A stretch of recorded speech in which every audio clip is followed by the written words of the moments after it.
What are presentations and why we do presentations?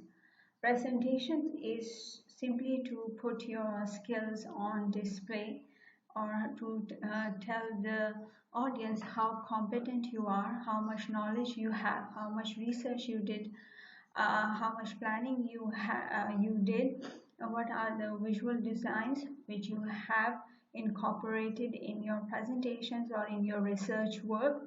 It will also shows your competence in your interpersonal communication, your how much effective is your verbal and non-verbal communications. It helps you to demonstrate your ability to think on the spot, okay, understand difficult issues and handle different challenges. It also helps you, or it also prepares you to do brainstorming on the very spot.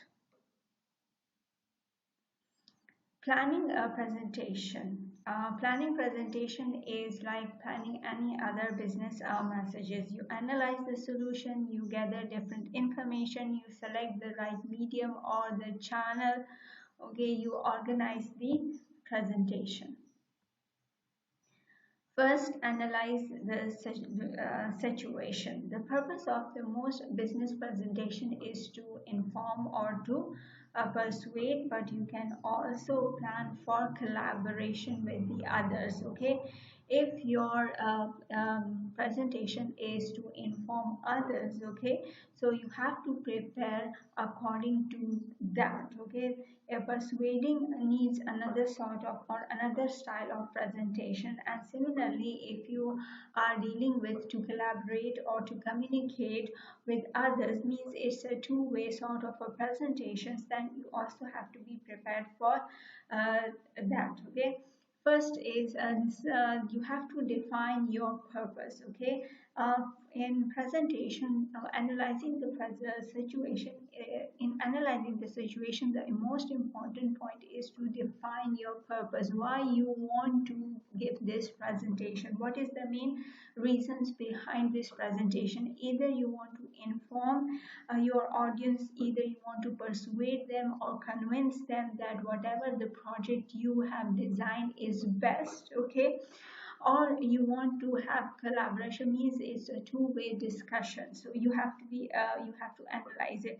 Second is developing an audience profile. It's really important that you must be aware of your audience, that what sort of an audience you are going to face while delivering the presentations. Okay, they may be highly qualified, they may be people from different organizations or from different backgrounds. Okay, there may be people with neutral thinking, there may be audiences who have certain biases against you, there may be audiences who have no idea related to your presentation. So it's really important that before preparing a presentations, you have to keep in mind that what sort of an audience you are going to face while delivering your presentation. So according to that, you come up with the ideas and then prepare the presentation. You also have to look for their emotional states also.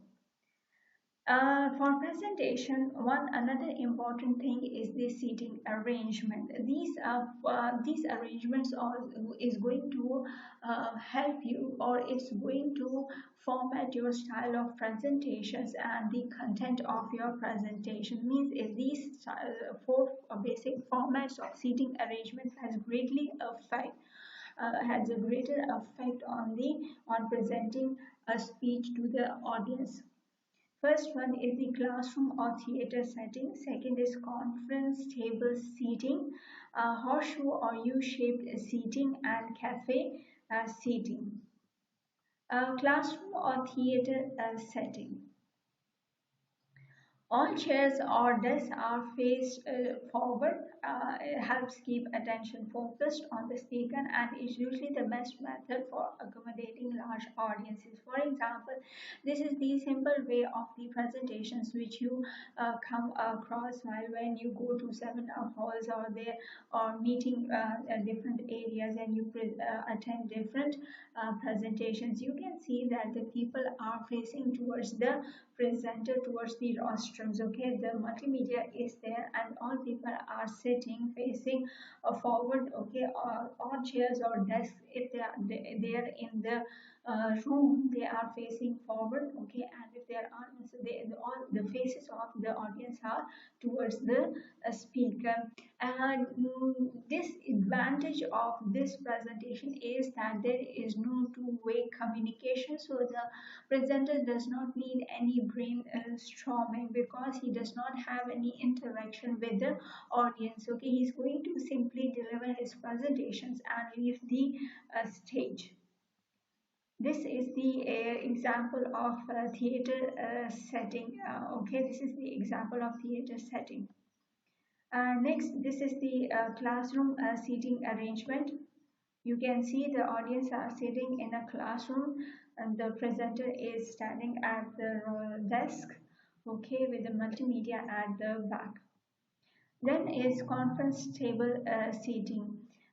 What is the conference table seating? In conference table seating, the people are sitting on the both sides of the long table and the speaker stands at one end. Okay, you have come across the most of the meetings are in conference rooms and you have familiar that how the seating arrangement is being made. Okay, one disadvantage of the in conference style meeting a table conference table seating arrangement is that in this case of presenting in such an in conference room is that the speaker is inclined to only one place. Okay, he does not have to move here and there, he just have to stand at one place and deliver his presentation. This is the example of conference room table seating. Next is horseshoe or U-shaped seating, in which all tables are arranged in the shape of a U. Improves on conference table seating by allowing the speaker to walk between the tables to interact with individuals audience members. Means this is in this type of presentation the presenter has the chance to move around. Okay, and interact with different audiences. Okay, he has the opportunity to personally stand in front of the particular audience, or if there is a two-way presentations, he can directly communicate with them.